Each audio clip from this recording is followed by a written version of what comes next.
Welcome. It's that time of the week again. I'm David Zeidel, and this is the ORT Business Show. And tonight we've got Lynn Joffe with us. Hi, Lynn. Hi. Lovely to be here. Great. And when I say tonight we're going to get Lynn's story, we really are, because tonight is all around storytelling. But as you know, if you've listened to the show before, I give you a little bit of a business story. And the story is around a quote that says, "We rely on data to tell us what has happened, but stories to tell us what it means." And when you're in business, you have to collect data, and we call it quantification. You have to quantify everything. And if you've listened to the last few weeks that we've had of entrepreneurs, they all say you got to know your numbers. You got to know exactly what your numbers are and what it means. But it's the one side is knowing your numbers. The other thing is knowing what it means, understanding the story behind it. And you have to know it in one of three ways. It's the what, the so what, and the now what. The what is understanding your numbers. What are we looking at? What is happening in our business? What is our turnover? What is our profit? All those things that you need to know. And when we spoke last time to Clive, he spoke about your runway for your business. That's the what, knowing the what. The so what means the meaning. What is the meaning of those numbers? What does it mean? So a lot of people, and this is even within bigger companies, they collect a lot of data, but they don't know what it means. And when you try understand what it means, putting it into a story tells really what that means. And the third bit is as crucial, but you can only do the third bit once you've done 1 and 2. And the third bit is now what? Now what do we do with that information? Once we've understood what the story is telling us, what do we do about it? And it's interesting that I'm starting with the story because Lynn Joffe is a storyteller. And Lynn was born in London. She's been raised on 4 different continents. And she says that she's been a storyteller since she exited the womb. And I wonder if maybe even while you were in the womb, you were creating those stories. I was being told stories in the womb. That's true. And she started her business life actually as a secretary. And on the first job, she found something called copywriting. She didn't know that that job even existed or what the job was. And she followed that. And one of the key things she says is follow your passion. And copywriting spoke to her and she followed her passion. And then at age 40, she produced a 13-episode jazz series for SABC called Bejazzled. And then at age 60, she published her first book, The Gospel According to Wonder B. Lazarus. And I think what's amazing is this is building up your story. This is kind of showing you that you can pivot and you can change at each stage. And don't just stick to the script that maybe others have told you. And recently, Lynn has pivoted and used her vast experience towards the fastest growing platform on planet. And podcasting. That's correct, podcasting. How did you know that about yourself? And her brainchild, Solid Gold Storytime, was recently awarded Podcast of the Year Award. So she won an award as Podcast of the Year Award. So overall, Lynn Joffe has written and produced a vast array of storytelling projects for radio, stage, and TV. The theme throughout it, and we say she's pivoted and she's changed, but throughout it's all underlying is storytelling. So she's going to share a little bit later on with us. And Lynn, when it's appropriate to start sharing those, I'd like you to discuss the 12 tips to rebranding your own story. But before we get there, I'm tempted to ask you, so what's your story?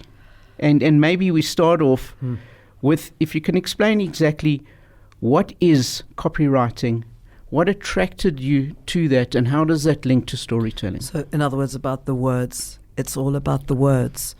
I was never good at anything at school. I was terrible at sport. I came last in egg and spoon races. I was kicked in the shins. I had glasses that were knocked off in netball. And in every school, girls' school, all over the world, there's a mockery involved and a bullying involved. The only thing I was ever good at was in English, which it turned out to be the language of a composition or the expression of a word or the learning to read. I remember learning to read. I remember saying fee, fi, fo, fum in the classroom. And everybody looked at me. So there was a little bit of an actress in there as well. So in a way, the storytelling umbrella of now, and you've now outed me my age to all and sundry, which is really not what we had in mind. But in the sense, it's almost like, Picasso had his blue period and his rose period and then his time of tumult and then his time of ease. I think that if one is in touch with I want to call it a superpower. Words are my superpower, David. I'm good at music. I'm okay at music. I can do a show or two, and I've done a few cabarets. I'm a good academic, actually, in the sense that I've done an MA and I can understand the so what. When you said what, there has to be a purpose. But the words of copywriting is doing one sentence that can turn somebody's head and make them buy your stuff, but make them buy your stuff in a way that they can resonate, which usually involves a story about the product, from the product to the people. To brand something is not just to give it a name, it's to give it an identity. And I've always found the words to do that in the copy, that you then get to make a TV commercial, you get to make radio spots, you get to see it in print. There's a great satisfaction for me as a nice Jewish girl who has expected nothing else more of than getting married, having the babies, perpetuating the culture, which I couldn't do at a very young age, even being married at a very young age to a man of Orthodox persuasion. So it was something that gave me a sense of identity away from the expectations that anybody had of me. So from copy to writing, copywriting sounds like a person with a stamp in a post box. The copywriting is the writing of the copy, and a book is the writing of 100,000 headlines. When I finished the 5 years that it took me to write Wonder, and now that you've outed me, I went back to Wits in my middle 50s. I behaved like a teenager. I couldn't believe I got the job because 40 years had gone by with me doing copywriting and then producing and then having my own business, and so it rolls. It was a great time to be a woman. It was a great time to be me. It was a great time to have to be post-Mandela and have that Rainbow Nation miracle feeling, which I get from time to time now because it's actually gone a little pallid. But the stories of, and now, right now, as I am post-Wonder, and I wonder what happens next, Wonder, is to bring the threads of everything I've done together. In other words, my business acumen, such as it is, my ability or talent, if you would like. Talent is nothing without hard work. Nothing at all. So bringing in the experience I've had since if I'm now in my 60s, I started work in my very early 20s. I've been working in advertising for 45 years, 20 before the internet was invented and 20 after. So it's actually, in a way, if you would call it, I've often wondered why, for example, universities fire people at 65. It's like that you reach your peak and then you're gone. If this is a peak, and I don't know if it is because my family all lives to very ripe ages, is if this is they call it the third age or something like that, is if this is the time now, I don't have children to look after, I have a marriage that's fairly stable, I have words to write that have been difficult for me because I had a death in the family that broke everything. As I was flying to the moon, my sister died of cancer. So I've been humbled, if you would like to call it that. I have been grounded by my grief. And now that I'm picking myself up again, and thank you for this sort of platform to encourage other people, because you do feel I'm aged, birthed, ethnic, whatever, the country has gone this way, it's gone that way. How do you survive inside this? And now it's the whole world that's like this. So the words that I have for advertising, which is like, you get a brief, you answer the brief, you do a clever line, you spend 3 weeks crafting a radio spot. You're taught how to write. You're taught how to sell the writing. And in a way, maybe all art or all literature that involves words is selling the writing. You've got to be interested in what is being written. So I don't know if that answers you, but from copy to copywriting is all part of storytelling, and the literature I'm starting to produce, which at my ripe age, I couldn't have written as a younger woman anyway.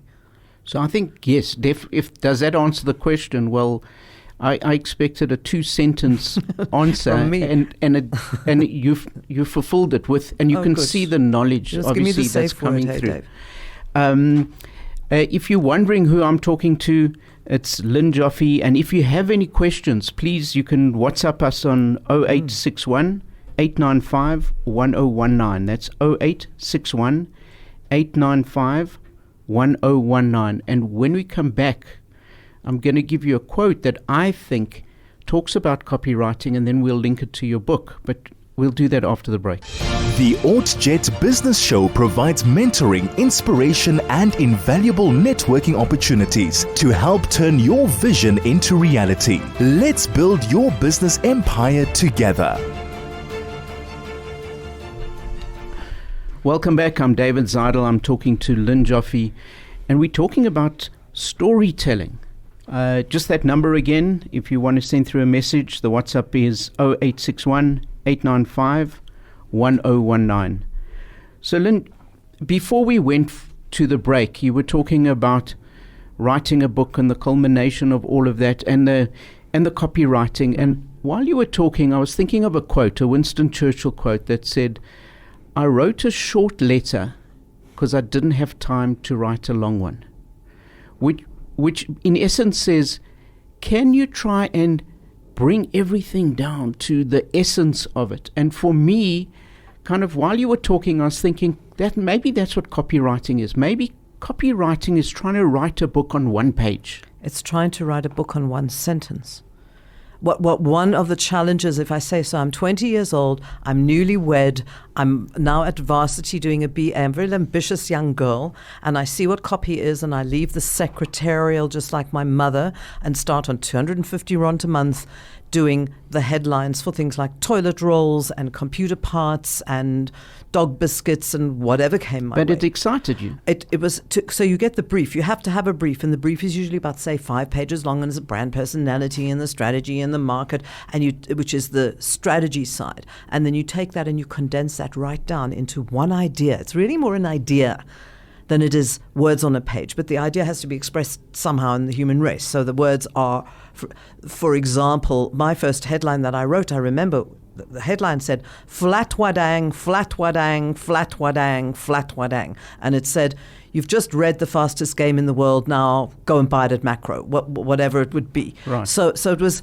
finding a concept inside a piece of communication. Let's just leave the advertising, whether it's right, whether capitalism is right, and being able to communicate an idea, which is actually what we call emotional brand benefits. So the emotional brand benefits of the game would be the excitement of the game. The practical side is it's made of plastic, it costs 2 rand, whatever, which is then retail, which is retail. Retail is the greatest challenge to any writer. I challenge any writer to write a good retail ad, to make something like sale exciting.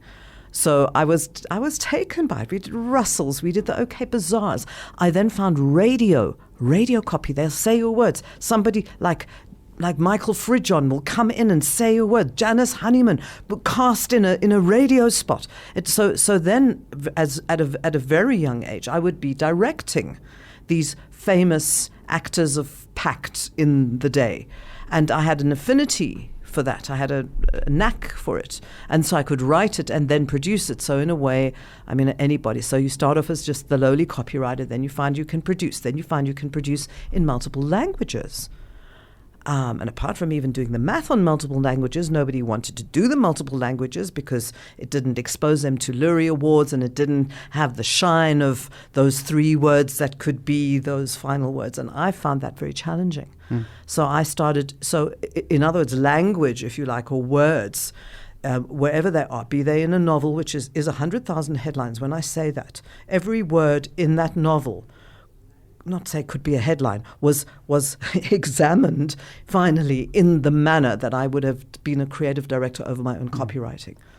So for me, the story that's coming through here, and I mentioned your age because it's appropriate fine, to darling. this, and I know you don't mind I about don't mind at all. But it's the fact that kind of as you grow older, you're the accumulation of everything you've been through before. You're the sum of all the parts that have come I before. love that. And more. And more. And so then the there's, gestalt of yourself. and there's the ladder of progression, and not being scared to pivot, and not being scared to go into a podcast and do something that the youngsters would say, this is for youngsters, and then winning an award with that. Well, you see, I won the award for the podcast because I didn't know there were awards to be won, which is interesting because that goes back to my 13-year-old self, where I won Best First Year Camper at an Alan Isaacs camp, not knowing.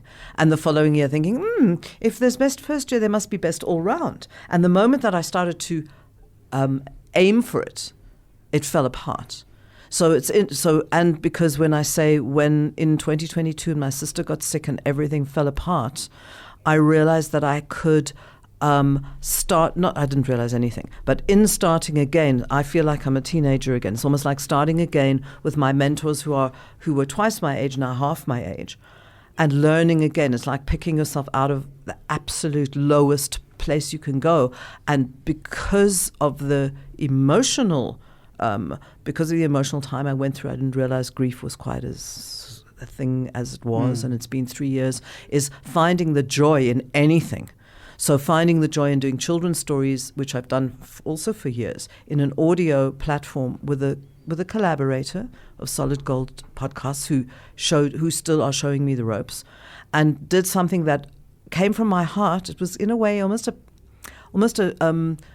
for my sister, to connect with that child energy of my baby sister who is no longer, and her niece and all the little children, if you like, which is also, again, David, words. It's words for songs. When I do the children's songs, here's another part of the ladder, which is the DNA chain. When I went through menopause, because now you know how old I am, when I went through menopause, children's stories started pouring out of me. Now, I didn't have my own children. I never gave birth to kids. But when I went through what I call the bleeding to breeding years which we all have, ladies, is once I was kind of free of my biological destiny, if you like, these children's stories started pouring out of me, and they're not pouring anymore; they're more spattering. And if I could do nothing else and be Mother Teresa of children's stories, that's all I would do. But I can't, because I have to earn a living. And I've gone back to copywriting. I've gone back to the roots of getting a brief, working on social media rather than in a print ad, working actually with a compatriot in Cape Town who knows more about the sort of the AI, not the AI, the digital construction of things. And I'm learning, because I don't know anything. I don't know how to switch the computer on, man. Get over it, Luddite. So the things I asked other people to do for me always, it's called learned helplessness. It's particularly with the internet. My husband comes, it's all set up. I call him when I need him, like, hello, it's not working. I haven't switched on the plug. It's no excuse, anybody out there. It's like, then learn it. Go and get a YouTube video. And so So one of my things, and part of this program is around education and learning. And there's a quote, and I hope I can remember it correctly, but it says, you must live as if it's your last day, but learn as if you're going to live forever. So we never, ever stop learning. I love that. And just listening to your story and around, if you thought that there was going to be an award, then you didn't win it. No. And when you didn't think there was an award, you won it. And for me, that Huge says lesson. the lesson is follow your passion. Like 100%. Your why was to create the stories, not to win the awards. And that just happened to be someone else recognizing that you're doing your passion. And sometimes in life, I think we chase the rewards rather than the internal rewards. And your rewards are internal. I can see it. I can see it coming out. Your storytelling, your passion. This is going to be the biggest cliche, but if I would ever be remembered for anything on a tombstone, do what you love and the money will follow, has always been my kind of motto, and it's always come to pass. However, when it doesn't come to pass, in other words, when you are toiling on something that has absolutely no financial gain for a long time, maybe money in the quote is a metaphor. because do what you love, and the reward is possibly not even financial. I wish it could be. My novel, which is my proudest achievement, if you like, cost me money because, it's like a movie that's got no marketing. I realized from my advertising experience when I was like a 2-year-old, 55-year-old, that there were things that had to be done that I would have done had I been a client of myself. And so when you spoke about the ladder, I like the ladder, but I'd prefer it to be a bit more 3D. I'd prefer it to be like a DNA strain, almost like a rope of all of the things that I have done. My mother told me when I was 4 years old, I was teaching nurses in a hospital how to fold the towels because I'd gone in for my tonsils. And she knew when I was 4, and if I think about that 4-year-old, I can see little Lindy doing that, little chutzpah girl. So in a way, I mean, do you ever change, or is it? I always say to people, the difference between us is that I've got more of me than you've got of you because I've lived longer than you have. So I can be 2, I can be 4, I can be 21, which I was in Durban, and it took me 2 weeks to recover because I behaved like a teenager. And then I found the slam poets, who is also words. Then I found the writers, who is also words. Then I found, so in a way, my linguistic ability from the womb, because I was a little talker, as you can probably guess.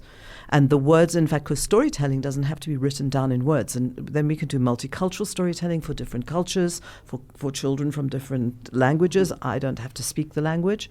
So I'm just segueing into being able to teach it, read it, evaluate it, write it. I suppose as a 6-year-old rather than a 66-year-old, thank you, is that I've, in a way, that rebirth, that repivot includes the podcasting because it's a platform to put those stories. I'm now bringing in guest artists. Amanda Horwitz read her beautiful Dashhund book. So in a way, there's a lot of Ubuntu.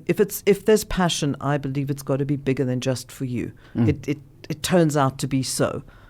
So if I can ask you now from, you did the copywriting, and I want to go in because the DNA and your 12 tips, I want to get to that. But before we get to that, what was the book about? Why did you write the book? And it's got quite a cryptic name, The Gospel According to Wonder B. Lazarus. Just unpack your book for us a bit. So I registered, I submitted to do a Master of Arts at the University of Witwatersrand. At Wits. And when I was accepted, I just couldn't believe I got the job I needed, the structure I needed, the discipline, the business was flying. I could actually take the time, so I was almost re-teenaged again. And you have to do a proposal, write a proposal of what you're going to write, then you write it, then you tell them you've written it. That's also a tip for anything in business. So I had to do a proposal. My proposal was going to be I wanted a study, literary study of anti-Semitism. I wanted to unpack it. I wanted to unpack what it meant. I wanted to unpack it historically. And I also wanted to unpack it through my own life experience, which at that point, and this was pre everything that has happened in the last 4 years, but I have experienced anti-Semitism as a very little girl. I killed Jesus apparently when I was 7, for example. So I had always had a little bit of a more of an insight than most South African Jewish children had because I'd been raised overseas and I'd been exposed, but I was exposed in South Africa as well. So I started off writing memoir of my experiences transplanted here in my teens and my Lynn experience. And then I found the glyph of the Gypsy girl of Gaziantep, who is the girl on the front of my cover, who is a mosaic from the 2nd century CE. And when I saw her, this is almost the magic of writing, the magic of creativity. She became Wonder B. Lazarus. In other words, it started off as a me, I, this, and then became the character that I then spent another 5 years writing, who could, and then I made her immortal. She was accidentally cursed with immortality, because that's what happens with the Wandering Jew. So the Wandering Jew is a myth which has been rear-engineered to the Bible by medieval monks. So I took my character Wanda back to the Bible, back to the beginning, to see where this all began. So it's a serio-comic, transgressive view on being a Jewish female through the ages, where anti-Semitism in basic fact reared its head everywhere she went. A little bit of a Forrest Gump in history. So it sounds like quite a quite a heavy book, or is It's it very comedy? funny. Is it a funny It's book? hilarious. Okay, fantastic. If I would choose it, if it ever became a Netflix series, it would be, it has to be, it had to be funny. I wanted to take a very serious matter with the lightest touch. And because of, again, if you want to call it, not the talent, the ability to do that was something that Wits could bring out in me because of the structure and discipline and deadlines. And I was at my desk every day for 5 years. So the book came as a result of doing the course? The book directly. came out. You had to do a work of creative fiction or non-fiction, and then you had to write a reflective essay on what you'd written. But after I had written it, after I'd done it at Wits, because it had to be a particular genre, it was a picaresque novel, I worked with a professional editor to get it ready for publication. That took another 2 years. And I worked 9 pregnancies on this book. And by the way, if anyone's thinking who we're listening to, if you're in your car, this is Lynn Joffe, copywriter, creative director, content creator in many That's different what it is forms. now, yeah. And I'd like to find out, you mentioned that you've got this, and I think it's the DNA strand that links to the 12 tips of rebranding your own story. Can you tell us what that is and unpack it for us? Let me try. So every, it's like a cobbler's children have no shoes. If you're a copywriter, you're always doing it for other people, putting yourself in the shoes of whoever, whatever the brand, tone, feeling, and everything is. And so at Creatrix, which is my company, I've done this with Creatrix, where Creatrix is a female creator, so I've always kind of liked it. And if I've had a whole BEE kind of magical realism company, which has now been severely condensed. But then who am I, Lynn, as opposed to being me, the CEO of Creatrix, or the storyteller of a book, or whoever, all of these kind of chameleon-like tendencies that I have. What is the umbrella of that? And I sound like an American. What is the umbrella of that? The umbrella of that is storyteller, which now encompasses the coaching, the teaching, the branding, the storytelling, the mother tongue storytelling, the musical branding, the mnemonics, the shmonics, and everything that and the ability to be a reasonably good businesswoman, everyone. This madness that I have is solidified by grandparents who were shopkeepers, who never went into credit, who taught me the basics of staying alive, which is why I've been able to do what I love, and the money will follow, because there's a purpose to stay alive, I guess. The purpose is to... You said to me the other day when I said to you I'm doing podcasts, and you said something about... It was something you said about if you're doing them so for tzedakos for free, then you must be in a position to not have to do it for money. It was that kind of discussion, and we started to speak about that and unpack that. I do it with the same intention I would do as if Eskom was paying me R1 million. It's nicer to know that you are being paid, but the way that the work is done is in a sense almost free of financial burden, because it doesn't, you're not trapped by it. But I say that having had a massive, huge business, which I have now brought down to just me again. So you asked about the DNA crib flip. So I thought to myself, with all I do a few keynotes here and there, and people ask me, how did you do this? And sometimes it can be, be a storyteller. Everyone can be a storyteller. I can teach people how to become their own brand storyteller, but it involves the writing and it involves the commitment. But these 12 points... So before you get to the 12 points, just on, you talk about anybody can be a storyteller. Everyone is a storyteller. Or everyone is a storyteller. I attended a while back one of your workshops where you gave us a little trinket and you told us to tell a story about this trinket and just write what came. And I was astounded at what actually happened. Came out of me that I didn't even know existed of wonderful. The storytelling, and you prompted it a bit here and there, which was amazing. So nice to remember that. We're going to get to those 12 points because I think they're crucial. But you talk about having to make money yourself while doing things the radio station has to do the same. So we'll do it after the ad Commercial break. break. The ORT Business Show provides mentoring, inspiration, and invaluable networking opportunities to help turn your vision into reality. Let's build your business empire together.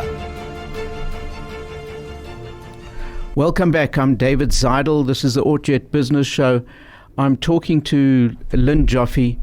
And one of the things that she said is around rewards. Do you do what you love and the money will follow?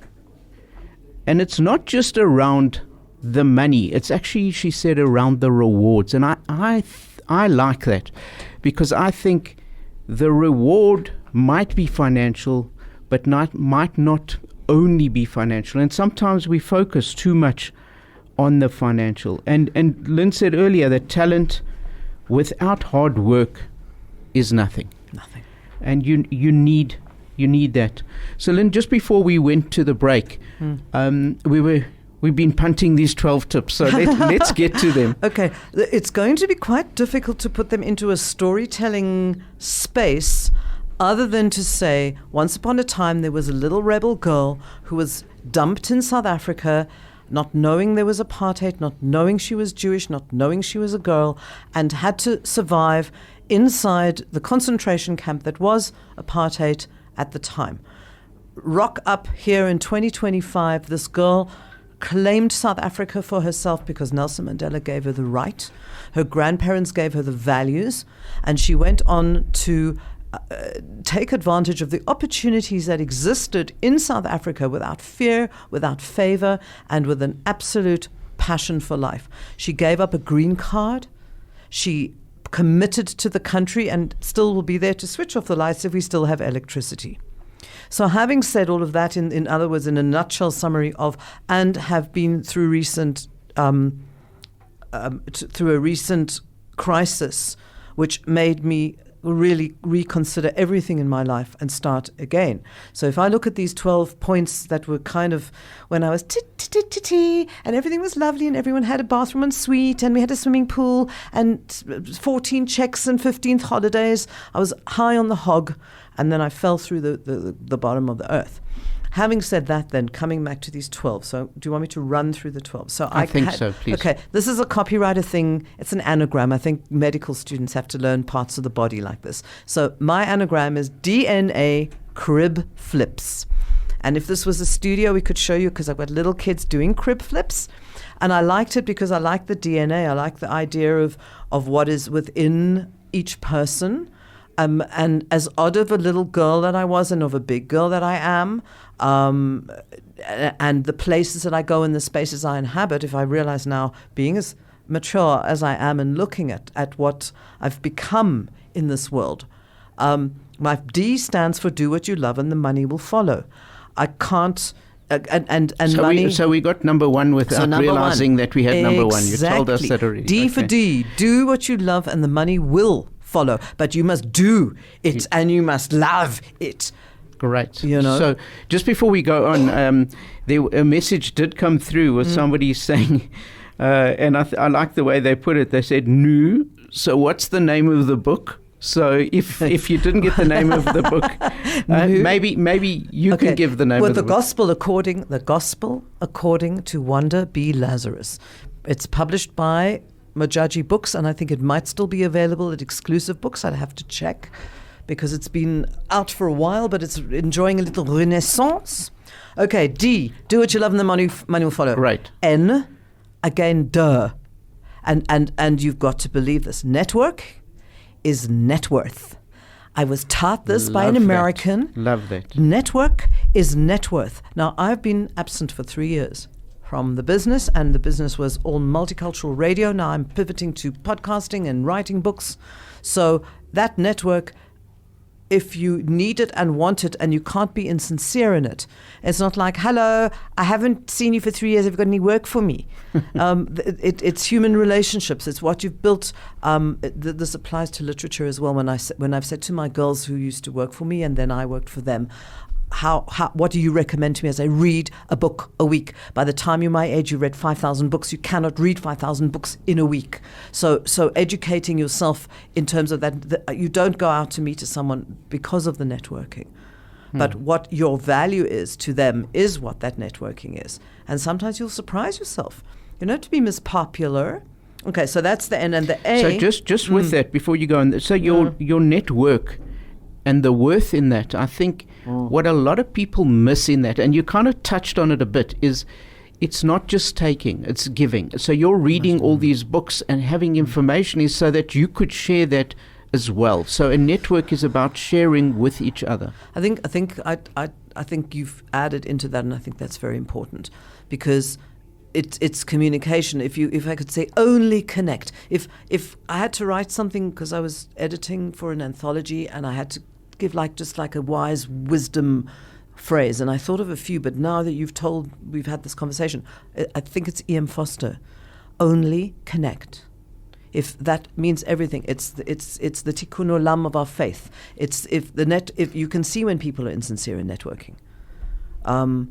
Carry a business card, and the A. So the A of DNA just comes from The Secret. Everybody's done it. Ask, believe, receive. It's better than don't ask, don't believe, and get nothing. So even if it isn't a religious tenet of truth, it's probably better to be optimistic than pessimistic, really. And it doesn't always come in the way that you want it, and it isn't kind of, to me, a trade exchange with a man of the beard in the sky. But to actually, and this one I've been very bad in, if this was like kind of a test I was doing on myself, because I haven't believed, in a way, that I was worthy of asking. Because I had asking is asking from whom? From yourself? Well, you see, I like to call it the universe, David, because I don't, with no disrespect to anyone who believes in a. I think it might be even a higher power, but it's a wider power. So if don't want to go too much into this, if my sister who's passed is now wherever she is in whatever realm she exists or not, she exists inside my heart and soul. So if I ask to be relieved of the guilt and fear and shame and grief that I feel, I've got to actually believe that can be a healing process. But I mean, that wasn't why I put it here. I was like, it would be really nice if we got that job. Oh, lovely, let's do a budget. So it's that's why I say these things are very curt. So that's DNA. Crib, I'm just going to do them quickly because I was going to run it. C is chutzpah. Is it chutzpah? Sometimes it's with an H. Chutzpah with courtesy. My school motto when I was little was by learning and courtesy. I didn't know what it meant. Chutzpah can be very rude, and you're seen as very pushy and very rude, which we are, it is. But with a bit of courtesy, you can be kind with it. All the C words, the kind's not spelled with a C. But I like chutzpah. R, rights of the inner. Oh, sorry. The C is for chutzpah. Chutzpah. Eh? C for chutzpah. R is for rights of the inner child. When you spoke just now about what was brought out when you were doing the workshop with the little items, the inner child. I'm a great believer in this. The inner child within yourself. The child it's very Jungian. Within yourself, I believe that everyone still has that in them. And maybe you need a little bit of help sometimes from guides and Buddhas on the road. But that inner child's where all the creativity comes from. That's why I say I came out of the womb reading stories. Or reciting. So the R is for reading? No, the R is for rights of the inner child. The rights, okay. The rights of the inner child, yeah. So I want to do quickly, we need to go for an ad break. But before we get there, I want to get halfway. So what's the I, the first I? The I actually stands for a 100%. And it's something you said just now, which is interesting. I don't know if you were cheating on me. 100% innocence, 100% intelligence. You put it in a different way. So that to me is the one, the I for the crib is go in with wonder. And I've just been appointed to a board of some publication thing. I don't really understand what's going on, but I have the capacity to understand. So I don't have to keep going, what are you talking about? I've got to absorb it all. Go home, see how I fit in, and I like being innocent because I'm not really innocent. But with that intelligence comes a certain humility, so there are values behind this. And Correct. The B stands for birth your brand. Whoa, sorry. We got to pay the bills. So we're going to take a break. We'll do the other 6. Halfway. Isn't that halfway? Well, it was 3/4 of a word, but it's fine. The ORT Business Show provides mentoring, inspiration, and invaluable networking opportunities to help turn your vision into reality. Let's build your business empire together. So interesting. We saw that differently. So Lynn saw halfway as getting to past the second word, and I saw it as the letters. So 6 letters. So we've done the funny. 6 letters. So you left like 3/4 of the way through one word, which was the word crib. But since we have cribbed, I've changed the wording of be. So the be in crib actually should say, be your own brand birth doula. So a doula is used in a lot of Eastern cultures for it's usually the woman that helps the baby to be birthed, not a midwife, but the woman that takes care of the woman giving birth. So if you can rebirth yourself, you almost become your own birth doula. The yogis would understand it, but actually it's also about the inner child. It's also about self-resilience, self-preservation. I've been living on my own without parental guidance for a long time, so it's in a sense parenting yourself. Shall I do the flips quickly? Yeah, absolutely. Okay, this was such a cliche, and it's worked with. I've worked with a very lot of very young, beautiful, talented black young women, South African chicks. And they go through my hands, and it isn't necessarily fun. I'm very particular, and I've always said to them, you rise to my level, I don't sink to yours. I'm a whip ass, I'm a dominatrix at work, in a way. But if you can keep up with what I expect of you, brain surgery wise, we can work together. So the F is fail. Fail means first action in learning. You've got to fail. You have to fail. You can't not, nobody's perfect. So first action in learning, then you go fail, sail, tail. How many actions? Learn it, grow from it, make mistakes. The L is, this is a Gary Player thing, I think. Luck equals preparation plus opportunity. Be ready for wherever it is. If I have to do my wonder shtick to Stephen Fry in the foyer of Monte Casino, I know what to say. So you mentioned Stephen Fry, Sir and I saw Stephen on your Fry. book that on the front, yes, you got a quote from Stephen Fry. So from Sir Stephen Fry. So people who don't know Stephen Fry, Sir Stephen Fry, world famous from Sir the Stephen UK. Fry is a comedian, actor, writer, poet, polymath from the UK, who has recently been knighted by Prince Philip. So he's Sir Stephen Fry, to whom I reached out, who read the book early, who absolutely loved it, and has been with me ever since. Was my fairy godfather. So when you say you reached out to him, did you just send it in the post, or no? You go back give me to the story. chutzpah with courtesy. To go back to chutzpah with courtesy. So here's your DNA or your 12 tips in action. So give us the 12 tips in action. So, if you a copy goes back to copywriting. I was given the opportunity to send an email, and I wanted to ask Sir Stephen if he would like a copy of my book, because I thought he might like it. It was pretty much as casual as that, but obviously with a sort of back end lash for myself. It took me about 4 days to compose that email. And I'm a good writer. I'm a fast writer. I didn't want to be too fangirly. I didn't want to be too intimate. I didn't want to be too presumptuous.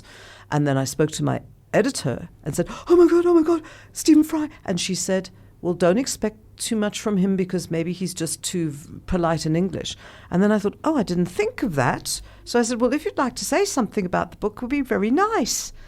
And he did.